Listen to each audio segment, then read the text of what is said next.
Meron akong nakausap. Ito, ang ganda na sinabi ni VP Sara Duterte. This is about money and power.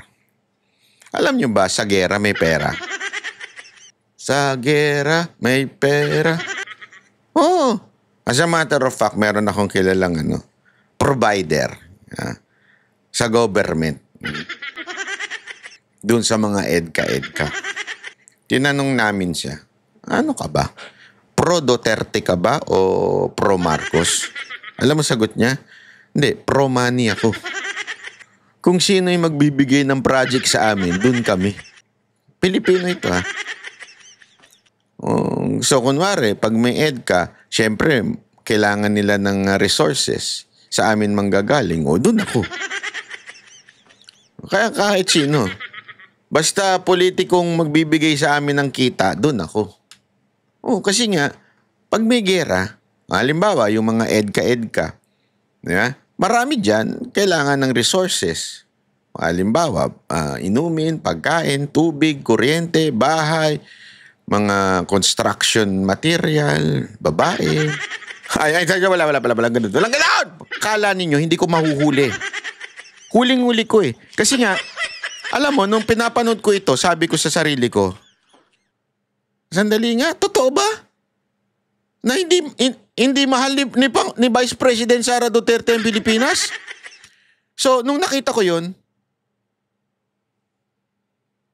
pinanood ko yung buong video, talagang sinaliksik ko. Talagang ginawan ko ng paraan para marinig ko yung interview. O yung nag-i-interview. Hanggang sabi ko, tangina, ang layo Ang gago nyo talaga. Kaya dapat mga kababayan, maging tayo mapagmatyaga. Napakagago ho ng mga, kasi talagang ewan ko kung plano ba, kasama ba to sa Oplan Horus na nabunyag?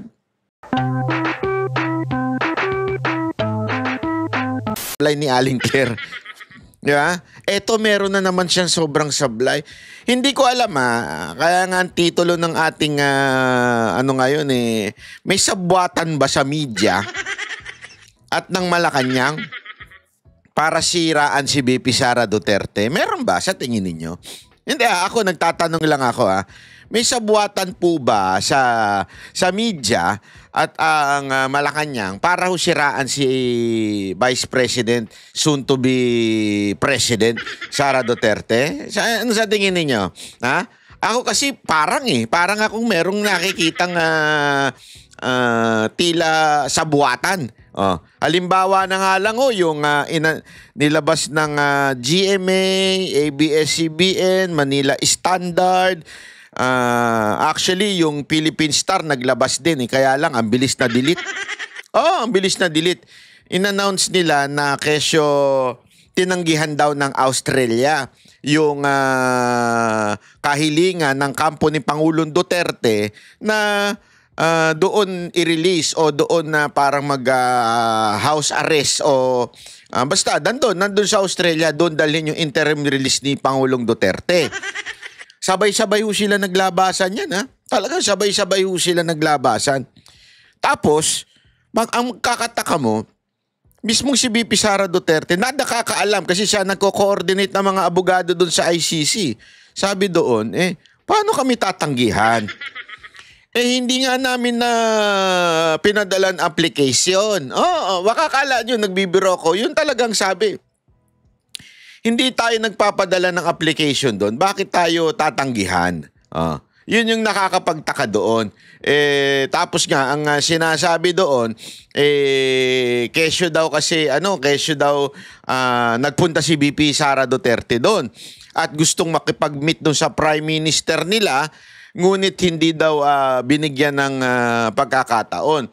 Ang paliwanag po ni VP Sara Duterte doon, matagal na silang nagkita nung Prime Minister nung nagpunta sa Pilipinas, yung taga-Australia. Kaya nung nandun siya, nais niya mag-courtesy call. Kasi bilang Vice President at bilang para bagang yun ay courtesy, ika nga. Ibig sabihin, kailangan mo talaga yung kung ikaw ay isang mataas na posisyon sa gobyerno. Dapat, pag pupunta ka sa bansang ito, Lalo na kung ang posisyon mo is second to the highest in our country, which is the Vice President, magsasabi ka parang, ma'am, ano po ako, para bagang alam mo umiihi ka. Anong umiihi ba, Natbay? Hindi, di ba? Tayo nga, pag umiihi tayo, tabi-tabi po, sa nuno sa punso. Di ba? Ganun nga tayong, kaugalian nating mga Pilipino eh. Kahit nuno sa punso, nagkikertisi pa tayo eh. Wiwiwi ka na lang. Tabi po, nuno sa punso, ganon, di ba? Okay, how much more po ito? Vice President natin ito, tapos, syempre, magke-courtesy call siya. Para bagang, ma'am, nandito po ako sa inyong bansa. Salamat po sa mga kapulisan na tumulong sa aming rally, nag-assist po sa amin. Maraming courtesy call ang tawag doon. Sabi nung iba, tinanggihan daw si VP Sara Duterte kasi nga daw dahil dun sa ICC. Nag-conclude kagad sila even without talking to the Prime Minister of Australia. Ganun tayo katarantado eh. Ganun tayo katarantado na para bagang lagi natin pinangungunahan ng ibang bansa. Alam nyo, kung tayo namumulitika, ang ibang bansa hindi po mahilig sa politika.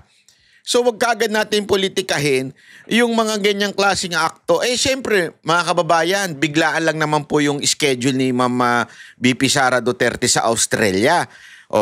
Pero siyempre, para ho courtesya, magbibigay siya ng mensahe doon sa Prime Minister na pupunta po ako dito, dadaan lang po ako dito. Ang problema, maybe the Prime Minister has her own schedule na, di ba? Baka meron na siyang schedule na, at yun naman na sinabi ni VP Sara Duterte.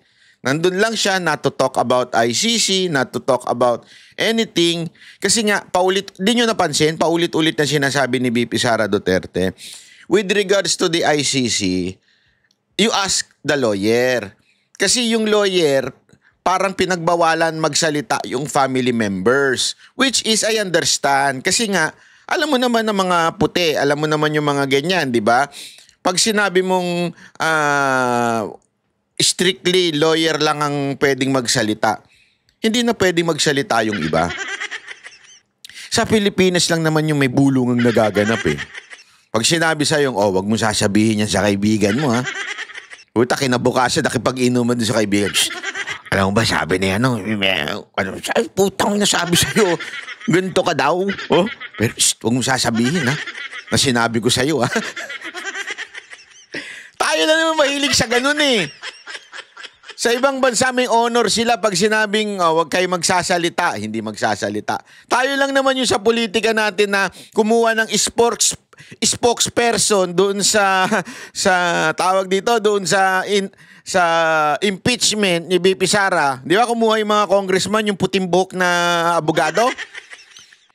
Yung prosecutor, kumuha sila ng spokesperson para tagapagsalita nila sa impeachment. Pero yung mga congressman naman nila, yung mga prosecutor naman nila, kanya-kanya pa rin ang daldalan.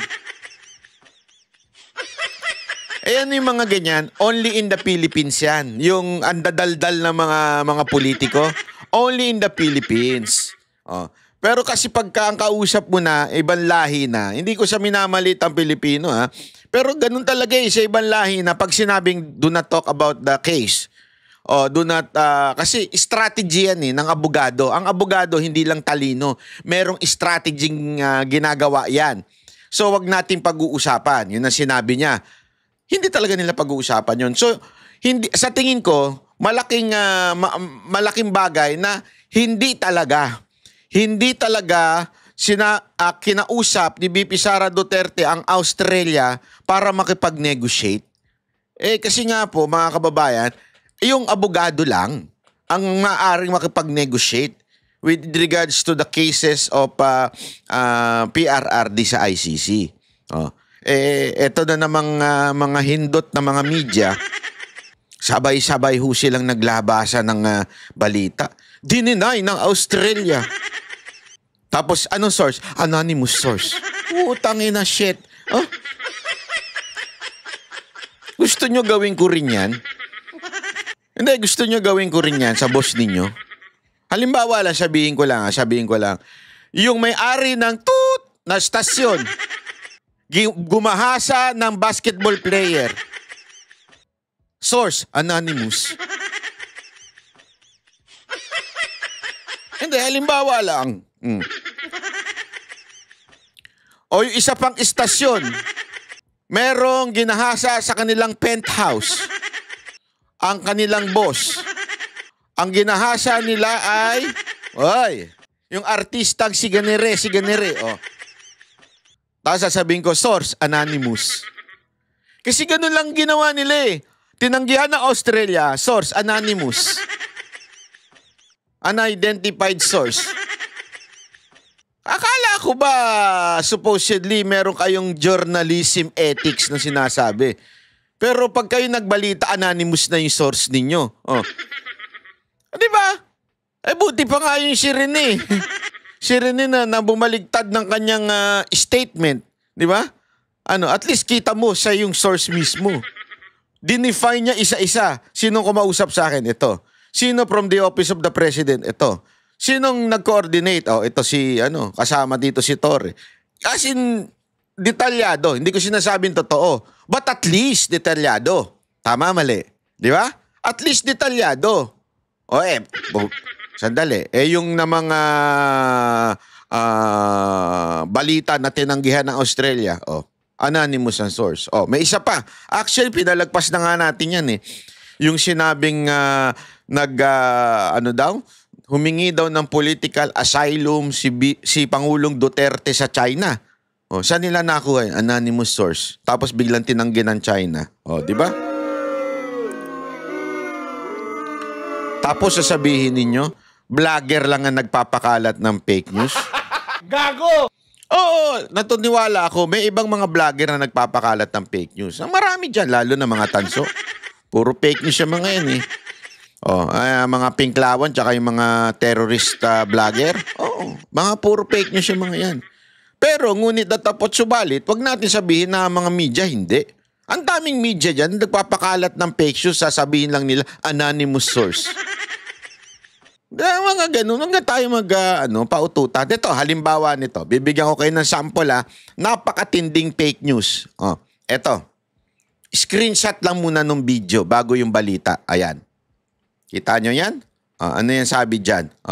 Sige nga, basa. Pilipinas o China? BP Sara, I am not pro any country at all. Putang ina. Fake news na fake news. Papatunayan ko sa inyo kung bakit fake news to, ha? Papatunayan ko sa inyo kung bakit fake news to. At mantakin mo, ang nagkarga nito, ay walang iba kung hindi yung taga-Malacanang o yung tagapagsalita o yung opisyal na tagapagsalita dyan sa Malacanang. Pakinggan natin, ha? Ano raw kaya ang amoy ng lider na hindi nagmamahal sa bayan? Yan ang parinig ng palasyo kay VP Sara Duterte na inaakusang maka-China raw. Nasa frontline ng balitang yan si Maricel Halili. Anong pipiliin mo, Pilipinas o China? Sagot dyan ni Vice President Sara Duterte. Matagal na nila yan na narrative na pro-China ako. I'm not pro any country at all. Ang sinasabi ko lagi, we need to develop, we need to maintain, and we need to level up our relations with all countries. Hindi lang sa China.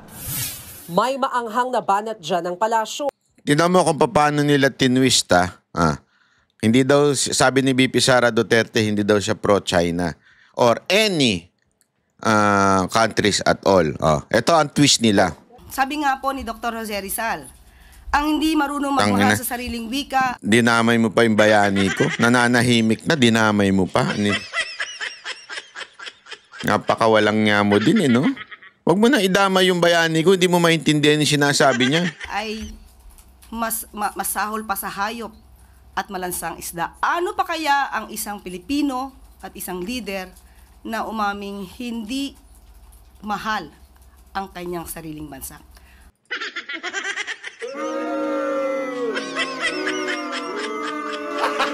Gago! Alin doon sa statement ni VP Sara Duterte na sinabi niyang hindi niya mahal ang bansa niya? Dahil ba sa sinabi niyang I am not pro any country at all? Yan ba ang dahilan kaya mo sinasabing hindi niya mahal ang bansa niya? Alam mo ba kung ano yung konteksto niyang statement niyang yan? Ito rin TV5 kumagsalsal din eh. Salsalero din kayo eh. Alam niyo ba kung anong pinanggalingan niyang statement na yan? Ay, pe-play natin yan unya-unya. Patapusin natin ito mga katarantaduhan nila. Ano kaya ang kanilang amoy?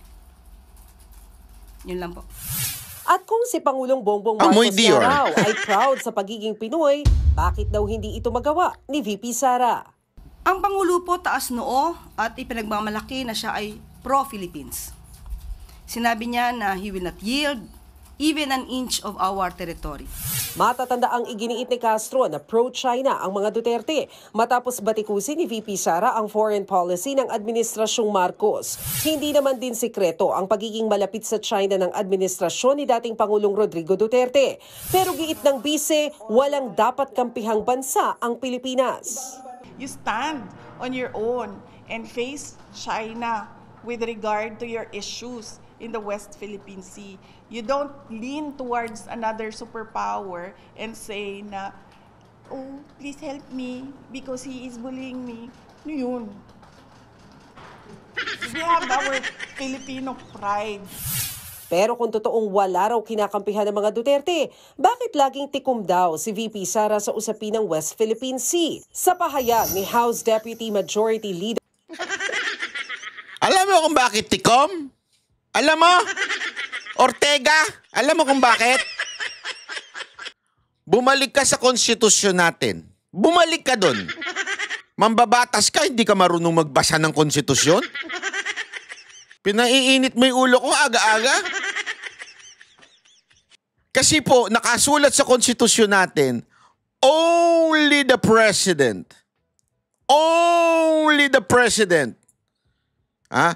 ang chief architect pagdating sa foreign policy. Alam mo kung bakit nilagay doon? You know the heart of that law? That particular law? Because napaka-sensitive ng foreign policy or foreign relation. Ibig sabihin, pagdating sa relasyon natin sa ibang bansa, napaka-sensitibong bagay niyan. Kailangan napakaingat natin. Bilang opisyal ng gobyerno, dapat napakaingat natin magbitaw. Especially if you are part of the executive branch. Bakit kanyo? Kasi nga po, it can create wars, it can create conflict, economic conflict, it can create problems. That's why inilagay sa ating konstitusyon, the chief architect of foreign policy is the president only. President only. Meaning, with your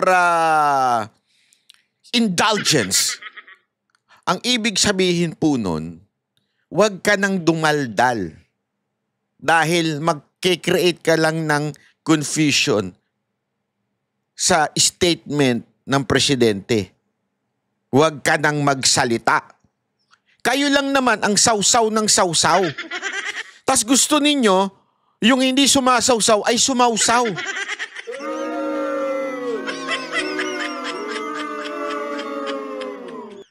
Ano ba? Dahil mahina si Bongbong Marcos? Kaya kailangan ninyong tulungan siya? Gago!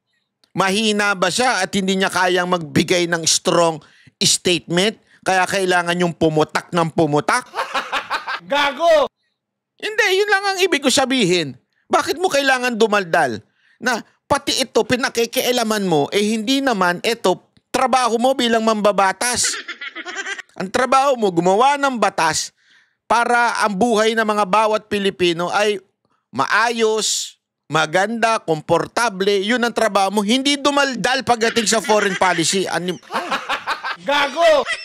Munti ka na kitang matawag na animal ka, pero hindi ko na lang itinuloy. Ayoko. Di ba? Naintindihan mo ba yan? Mambabatas ka, hindi mo maintindihan yan. Ganon na ba kahina ang kokote mo? Ganon ka na ba kabobo para hindi maintindihan yan? na sensitibo yung bagay na yan. It's a foreign policy that only the president, hindi ako nagsabi niyan, konstitusyon po nagsabi niyan, na ang maaring maging tagapaghubog ng relasyon sa ibang bansa. Kaya dapat shut up po si VP Sara Duterte. Shut up po siya. Unless narinig mo siyang binanata niya Amerika. O binanata niya ibang bansa. Hindi ho siya nangingialam. Bakit siya mangingialam? Foreign policy yan eh. Foreign relation yan eh. Dapat yung relasyon natin sa mga ibang bansa, presidente lang. Bilang vice president, respeto. Kayo hindi marunong rumispeto kay Marcos. Porket alam ninyong, di nyo nire-respeto.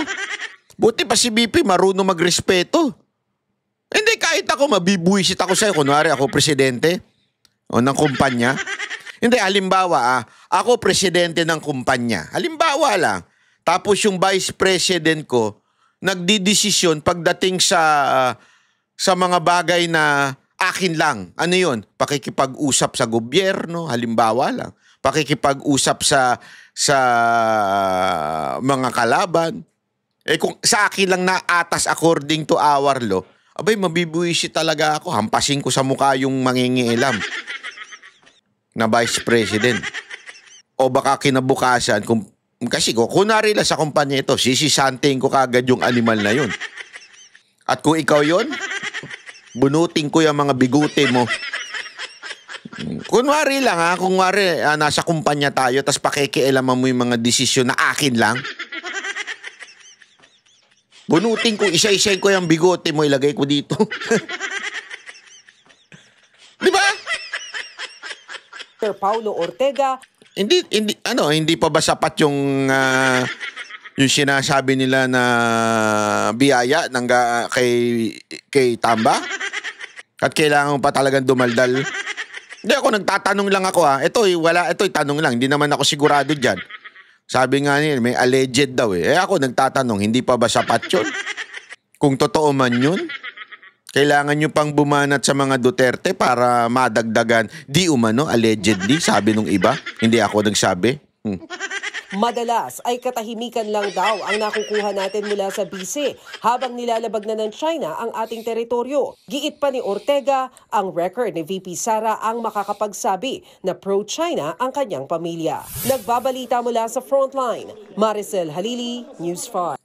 Eto bibigyan ko kayo ng konteksto para dun sa mga tangang komento ng komento patungkol po doon sa ito yung issue niya. Pilipinas ba o China? Tangina, maling-mali eh. Alam mo, dito mo maintindihan talaga na tinitwist nila at nagkakaisa-isa sila para siraan si BP Sara Duterte. Takot na takot talaga sila kay BP Sara Duterte dahil palapit na ng palapit yung 2028 eh. Takot na takot sila. Pilipinas o China? Bear with me. Kailangan natin panoorin yung simula hanggang dun sa dulo na pinag-usapan yan. Kasi dito makikita nyo yung context. Sabi ko nga sa inyo, paulit-ulit eh. Pag kayo nakapanood ng balita na tila confusing, parang may mali. Panoorin ninyo yung buong interview. Panoorin ninyo pati yung tanong. Para malaman ninyo kung saan ang gagaling yung sagot. Kung titignan mo lang, chachap-chapin mo lang yung sagot, para lang masatisfy mo yung gusto mong palabasin na pro-China si BP Sara Duterte, mali po yun. Fake news yun. Fake news po tawag dun. Kaya nga dito, enhance po natin yung audio. Magaling tayo pagdating sa mga audio. Hindi ko ginamitan ng AI ito ha. Ibig sabihin, ginamitan natin ng compressor, noise reduction para mabawasan yung ingay at mailakas yung nag-i-interview, yung sinasabi ng interview. Tapos, nilagyan natin ng caption. Inano natin sa caption. O ito, panoorin ninyo ha. Mapaka-importante. Ma'am, kasi right now parang ang iniisip ng mga bansa ngayon, parang palikasan yung pati mga citizens abroad sa, of course, nangyayari gulo. I know merong ceasefire ngayon, may truce na yun, pero hindi natin sure kung gaano katagal yung truce na yun. Pero pinofocus ko sa Pilipinas, politika, Ang haba ng tanong. what's your take on this po? Kasi parang dapat iniisip po ng gobyerno. Sinagot mo na eh. Yung nagtanong, siya na rin na nagsagot. Biro lang ha, kung sino man to nagtanong na to, hindi ko kilala. Next time, pag nagtanong ka, direct to the point. Pangalawa, wag mong sagutin yung tanong mo. Natin, yung kapakanan ng mga OFW sana, yung kapakanan din ng ating mga consumers, na tataas yung presyo ng gas, ng oil. Anong konteksto ng tanong? Paikliin natin yung tanong. Ma'am, ano masasabi nyo sa gera doon sa Middle East? Kahit meron na silang quote-unquote peace. Anong konteksto? Anong gusto nyo mangyari? Ano sa tingin ninyo? Paano mga OFW? Yun ang tanong. Ganun lang kasimple. Medyo mahaba-haba kasi yung tanong niya. Okay? Anong sa tingin nyo dapat gawin ng gobyerno sa mga OFW dahil naipit sila sa gera kahit na may ceasefire? Ito sagot. Ano konteksto? Paikliin natin. Gera sa Middle East. Yan ang pinag-uusapan. Yan ang tanong. Anong gagawin ni VP Sara Duterte sa mga OFW? Totoo yan, no? Kaya doon sa aking mensahe kanina, kung nakita nyo sa aking speech, ay sinabi ko na unahin natin ang bayan. Huwag yung pansariling interes. Ano daw sinasabi? Unahin natin yung bayan. Kasi kasama din pala dun sa tanong, yung habang nagkakaproblema sa Middle East, habang nagyegera OFW, ay namumulita itong gobyerno. Kaya nga ang sabi ni VP Sara Duterte, yan nga yung sinabi ko sa speech ko. Huwag nating unahin ang politika. Unahin natin yung ating bayan, mga kababayan natin. At sigilan natin ang pang-aatake sa politika. But personally, ma'am, how to score? So yun lang yun. Itigil na yung politika. Unahin natin na sarili natin. Yung tayo, yung Pilipino. So kinakampihan niya Pilipinas tayo mga OFW. Unahin kesa sa interes ng politika. Action or so in action ng Marcos government, constitutional ng pangalawang tanong, tinatanong. Ano sa tingin mo ang ano masasabi mo sa ginawa ng gobyerno regarding sa gera sa Iran? Ito sagot It's a little too late. Too little too late pala. Too little too late. Too little too late again. Madaling salita, late. Reactive, hindi active. Iba yung reactive. Yung reactive, nagre-react ka lang sa pangyayari. Iba yung active. Yung active ka, wala pang nangyayari, meron ka nang ginagawa. Dapat kasi the moment na nag-release na ng missiles or nag-launch na ng missiles ay meron ng plano kung ano ang gagawin para sa mga Pilipino na gustong lumikas. Hindi yung aantayin pa kung kailan sarado na yung borders, nawawala na yung nagka-cancel na ng flights, ang mga airspaces doon sa bansa na malapit sa kaguluhan. So, dapat kasi nagplano, hindi naman surprise yun. Alam naman nating lahat na mangyayari yon kasi nagsabi na silang dalawa na mag-aaway sila. Yung dalawang bansa ba, nagsasabi na sila. Kaya hindi siya sorpresa sa buong mundo. Saka yung pagtaas ng presyo ng krudo, hindi din nakakagulat yon sa ganun na pangyayari. Una, sinasabi ni VP Sara Duterte, matagal na yan eh. As a matter of fact, that is true. If you would study Iran and Israel, actually, kasi po yan ang ating isa sa mga inaaral ngayon, yung the significance of and the biblical perspective of war in Iran and Israel. Matagal na po yan. As a matter of fact, ilang beses na nag-warning ang Israel. At nagsabi pa sila ng date. Sa date na to, kailangan itigil nyo yung paggawa ninyo ng nuclear. And there are instances wherein mas lalo pang hindi sinunod ng Iran ang Israel. Okay? So, nung nagbigay na ng date, ang sinasabi ni VP Sara Duterte, sandali. Alam na natin yan. Binabalita na yan sa buong mundo. As a matter of fact, in-announce pa yan ni Trump. Pinipigilan niya nga ang Israel nung una, pero eventually, kinampihan din niya at sinasabi niyang, wala, kayo kasi. Parang ganon. In other words, ako, I do not want to give my opinion on that matter. Ang punto lang kasi diyan, matagal na po yung pinag-uusapan. Ang ating gobyerno, walang ginawa ko hindi siraan lang si VP Sara Duterte. Siraan si Pangulong Duterte. Siraan din ang lahat ng kaalyado ni Pangulong Duterte. Yun ang priority ng ating gobyerno. Yan ang sinasabi ni VP Sara Duterte. Sa Middle East. Dapat pinrepair na nila noong una pa. Yan, kapag merong sitwasyon doon sa Middle East, laging apekto talaga ang presyo ng krudo. Kaya dapat meron na ring plano doon. Mahirap lang naman pagplanuhan yung mga surprises Yung mga alam na natin na mangyayari, dapat plug and play na lang yun Pag nangyari na, ganito yung gagawin. Mabilis yung galaw at mabilis yung action. Kasi yun nga, nakita natin natake yung Air Force Base ng US sa Qatar. Of course, marami nagwo-worry ng mga Pilipino kasi nga, baka matulad yung nangyari sa Qatar dahil nas-side natin sa US sa issue ng geopolitics at baka magkaroon ng atake yung mga kalaban natin. Are you worried po ba na baka gamitin Cannon Fodder of Pilipinas sa possible na global war?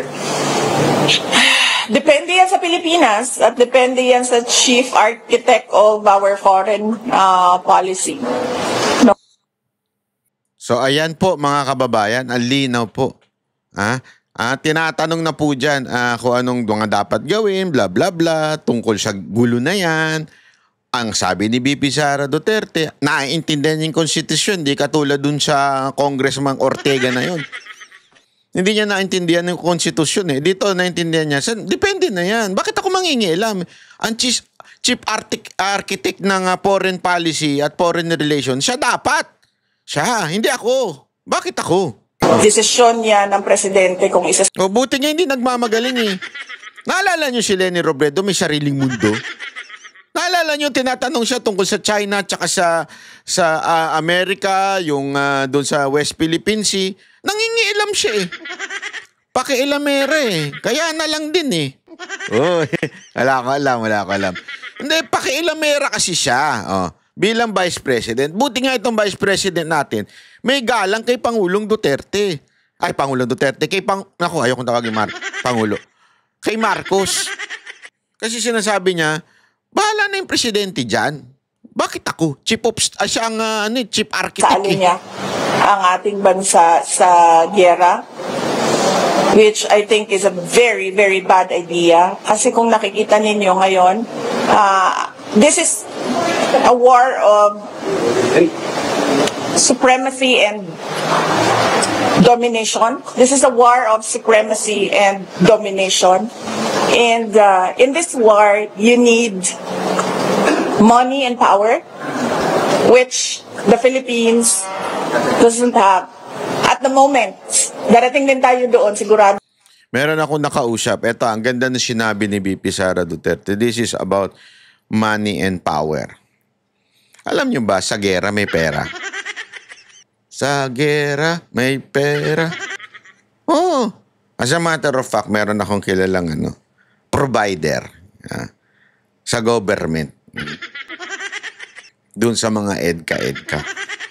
Tinanong namin siya, ano ka ba? Pro Duterte ka ba o pro Marcos? Alam mo sagot niya? Hindi, pro money ako. Kung sino yung magbibigay ng project sa amin, doon kami. Pilipino ito, ha? So, kunwari, pag may EDCA, syempre, kailangan nila ng resources. Sa amin manggagaling. O, dun ako. Kaya kahit sino. Basta politikong magbibigay sa amin ng kita, dun ako. Kasi nga, pag may gera, halimbawa, yung mga EDCA, marami dyan, kailangan ng resources. Halimbawa, inumin, pagkain, tubig, kuryente, bahay, mga construction material, babae. Wala ganun. Walang ganun! So, nananalo yung mga provider, di ba? Kaya tuwan-tuwa sila. Kasi nga, may pera. At syempre, pag may provider, sa tingin nyo, walang katkung nagaganap. Sa tingin niyo, walang katkungan nagaganap. Naku, si General, si ganito, patak. Laki ng kita dyan. Ikaw papasok ko, ikaw provider dito. Basta alam mo na. Alam mo na. But talay. Pero sa ngayon, kung wala ka niyan, huwag ka sumali sa gera ng domination and supremacy. Kasi ikaw ang talo. Ikaw talaga ang talo. Kasi sa simula pa lang ng gera, wala ka nang power, wala kang pera. Anong epekto nun? Pag nandiyan na yung gera, lalo kang mawawalan ng pera, lalo ka mawawalan ng power. Kasi ang mga kalaban mo are trying to show that they are superpowers of the world. Okay, last question for this topic. Lance? Yes, yes. Last question for this topic. In other words,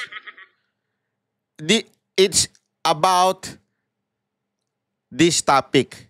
Ano yun? Foreign relation. Ano to? Topic about gera. Di ba? Topic about sa issue ng Amerika at ng ibang bansa tulad na rin ng China. Yan ang topic. Okay? Yan ang topic. Yan ang konteksto. Pakinggan ulit natin. Ito yung tanong na sasabihin niyang hindi siya hindi siya pro-China. Pakinggan natin. The process of communications with your Secretary Claire Castro quoted President Bongbong Marcos saying that Duterte or your family are pro-China in response to your previous remarks on yourselves or the accusations. What is your response on that allegation that your family is siding with China? Siding with China. In other words, Philippine of the Earth, kung kayo nakikinig, there are two sides. Siding with China or siding with the US. Yan kasi yung awayan eh. Tandaan ninyo, nanggaling yung tanong sa konteksto na involve ang gerahan. At kasama doon ng Amerika. At ang Israel at Iran, yung gera. Ngayon, tinatanong siya, which side are you kung sakasakali?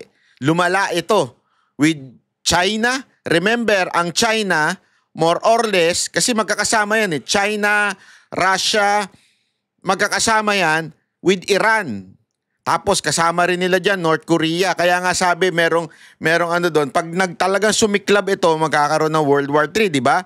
Yung North Korea, gegerahin ng South Korea, yung Russia, talagang pupulbusin ng Ukraine, tapos etong China, iti-take over na nila yung Taiwan. Tapos, ang kalaban dyan, syempre, yung mga European countries and the US, magkakasama dyan, Japan, South Korea, and sinasama tayo. Nagigets nyo? Yan ang takbo ng usapin dito. Ngayon, ang tanong dito, are you going to side with China? Kasi pro-China ka daw eh, sabi. So are you going to side with the China? Kasama na dyan yung iba, mga Russia, o magsaside ka dito sa Amerika? Which siding, kaninong side kayo pupunta? Ito sagot ni VP Sara Duterte. No, hindi nila dapat ako pinapasagot kung pro-China ako. Sagutin niya yung tanong ko, where is the independent foreign policy that is required by the Constitution? Oh, alinaw.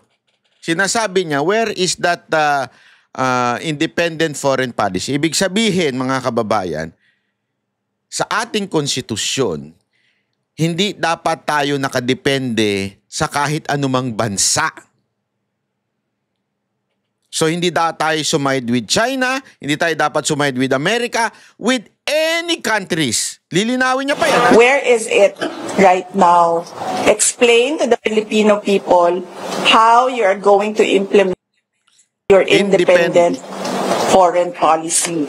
Independent. Ano ibig sabihin ng independent sa Tagalog? Hindi nakadepende. Pag sinabi mong nakadepende, halimbawa, nakadepende ako dito kay... Alam niyo yan, di ba? Anong mas gusto mo? Oh. Ito. O ito.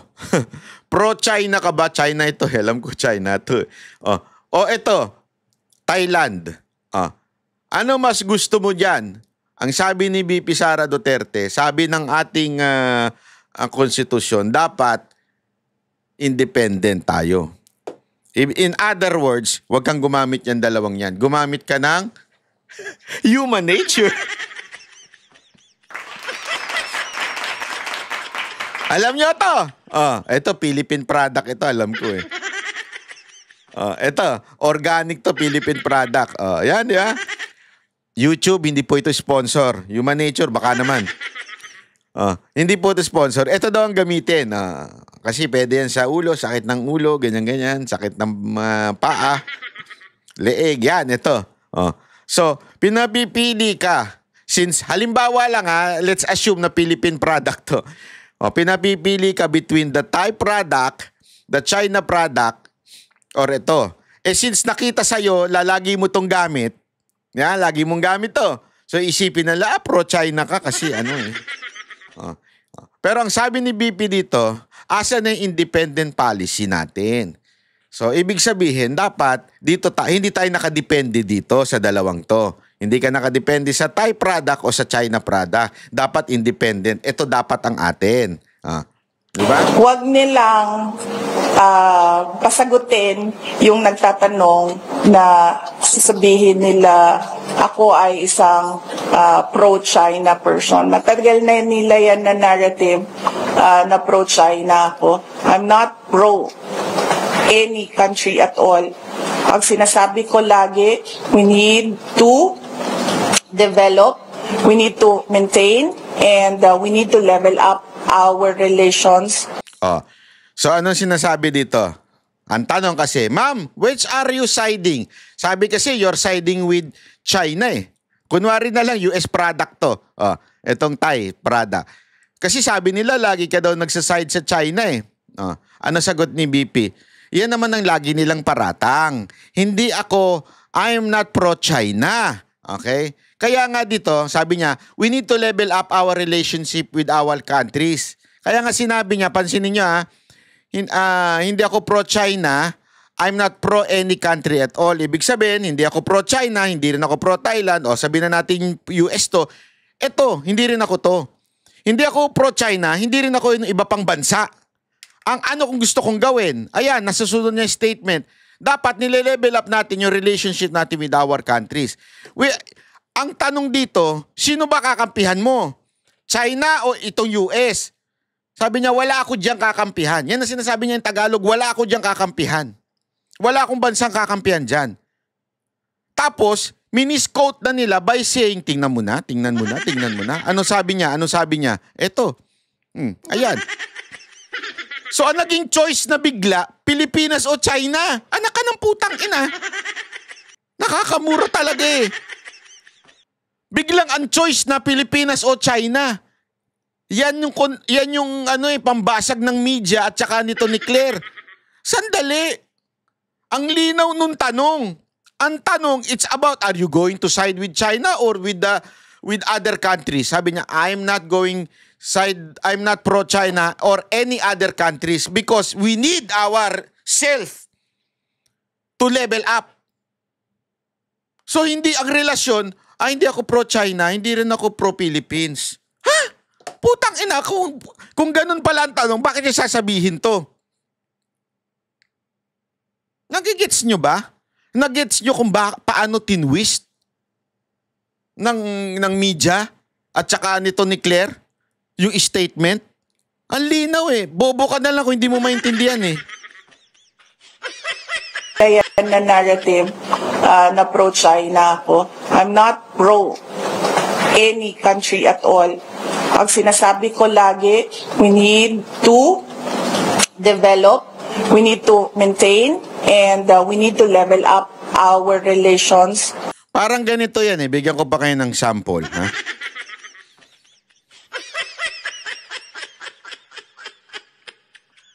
Oh, halimbawa, sabi sa'yo ng jowa mo o asawa mo. Ano bang tawag din? Hindi ko alam kung anong tawagan nila eh. Ngayon sa mga jowa. Oh, honey, sweetheart kasi yung unang panahon yun eh. Ewan ko kung magamit pa sila na ngayon eh. Daddy yan, nakikita ko yan. Daddy, pag namatay ako, sinong pipiliin mong maging jowa? Si Ivana o si Gigi Delana? Halimbawa lang, kaibigan mo yung dalawa na yon, medyo malapit sa'yo yung dalawa, si Ivana o si Gigi Delana. Halimbawa lang, tinanong sa'yo yung jowa, pag namatay ako, sino lang pipiliin mo sa kanila? Eh, siyempre, sagot ka naman. Siguro si Gigi Delana na lang kasi kumakanta pa. Magaling din sumayaw. Si Gigi Delana. Bigla kang hahampasin ng asawa mo. Punyeta ka? Bakit si Gigi Delana? Bakit hindi ako? Sandali, hindi ka kasama sa choices eh. Hindi ka kasama, di ba? Patay ka na nga eh. Eh kahit na, dapat ako ang pinili mo. Tama, mali. Parang ganun sinasabi ni BP Sara Duterte. Tinanong siya, di ba? Tinanong siya, ito baligtad naman. Tinanong siya, anong pipiliin mo, China, US? Wala akong pipiliin sa kanila. Wala akong bansang pipiliin. Kasi ang kailangan natin, iangat yung sarili natin. Sarili natin. Magkaroon tayo ng independent policy. Sarili natin. Hindi tayo dapat sa kahit anong bansa. Hindi sa Pilipinas? Gago! Ayaw mo sa Pilipinas? Sandali, ang pinag-uusapan dito, sino yung kakampihan natin? Sino yung gusto nating ka-teammate? Sino yung isasali natin sa atin? Tapos sasabihin mo, ayaw ko sa Pilipinas?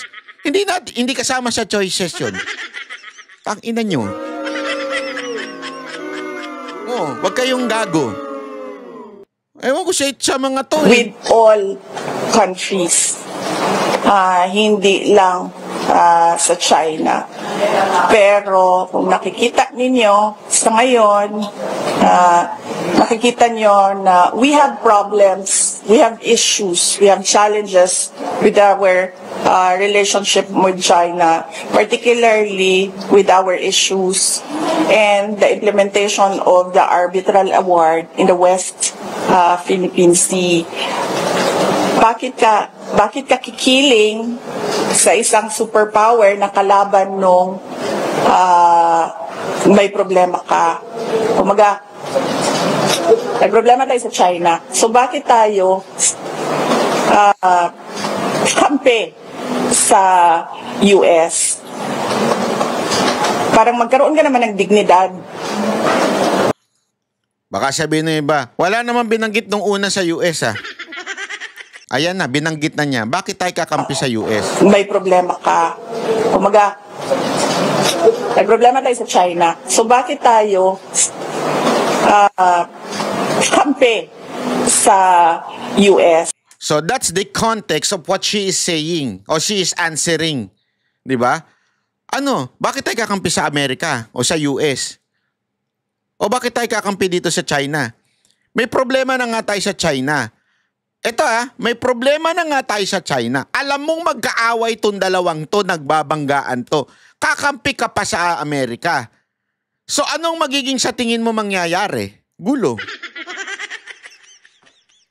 Bigyan ko kayo ng halimbawa. this is a perfect example, pero hindi ko napapangalanan. Alam mo na nga may problema yung mga jowa nung kaibigan mo. Halimbawa, yung kaibigan mo, ang pangalan niya, Rudy. Marami siyang jowa.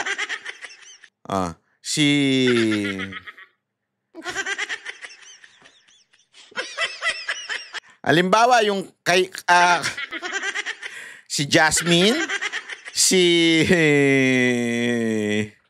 Letlet, at saka si Gigi Delana, halimbawa. Yun ang jowa niya, yung tatlo. Nag-aaway-aaway yun. Halimbawa lang naman, nag-aaway-aaway yun. Kaibigan mo si Rudy. Ikaw, tarantada ka, kumampi ka pa doon sa isa. Alam mo nga magkakaaway na yung tatlo. Di ba? Mas mabuting wag ka nang kumampi para ma-resolve mo yung problema mo sa kanila. May problema ka na nga sa kanila eh. Di ba? May problema ka na dito halimbawa, dito sa isang tao na ito. Ang ginawa mo, para ma-resolve ko yung problema ko, kakampi na lang ako kay ganito para aawain namin siyang pareho. Halimbawa lang ganon. Wala tayong pinatatamaan dito, wala tayong Ito yung example ko lang. Okay? Sabi nga ng mga pelikula, walang pinatatamaan, walang ganyan. Ganon to, walang pinatatamaan dito. So sabi ni VP Sara Duterte, may problema na nga tayo sa China, nakikipag-away na nga tayo doon sa issue ng West Philippine Sea. Magkaaway sila. Bakit ka pa kakampi sa US, di mas lalong gumuloy usapan. Kaya nga dapat wala kang kampihan sa kanila. Tapos ayusin mo in a diplomatic way. Yan ang sinabi niya. Parang magkaroon ka naman ng dignidad as a country. Huwag yung parang, magtago ka sa saya ng iyong nanay? Ano bang saying yun? Mali, madam. Mali. Sorry, Vice President. Mali ka dyan. Magtago ka sa saya ng iyong asawa. Gago! Hindi ng nanay. Ng asawa. Yung nanay medyo matanda na eh. Ng asawa po. Oo, magtago ka sa saya ng iyong nanay. Hindi. You stand on your own and face China with regard to your issues in the West Philippine Sea. You don't lean towards another superpower and say na, oh, please help me because he is bullying me. Yun. We have our Filipino pride. Gets ninyo? So yun ang usapan dito. Sinong kakampihan mo? Yung Amerika o China? Sumagot ka, wala dapat tayong kampihan. Hindi mo kakampihan yung bansa mo? Hindi mo kakampihan ng Pilipinas? Dito, malinaw ho mga kababayan. Napakalinaw po. Napakalinaw po. Na tinwist po ng TV5 at ni Madam Claire Castro yung statement ni Pangulong VP Sara Duterte. Kasi gusto ko na siya maging Pangulo. Tinwist po nila. The question was, sino kakampihan mo, yung US o... Kaya nga kita ninyo yung paliwanag ni VP Sara Duterte. Bakit tayo kakampi sa US? Kaaway na nga natin ng China. Dapat ayusin na lang natin to. Yung diplomat, ito, sorry, di ko kasi, meron pa pala dulo yan eh. Ito pa yung dulo niya, no? Ito, sorry.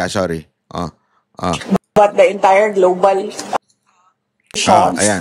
Kung wala kang away, huwag mo simulan yung away. You always need to cultivate good relations with not just your neighbors, but the entire global community.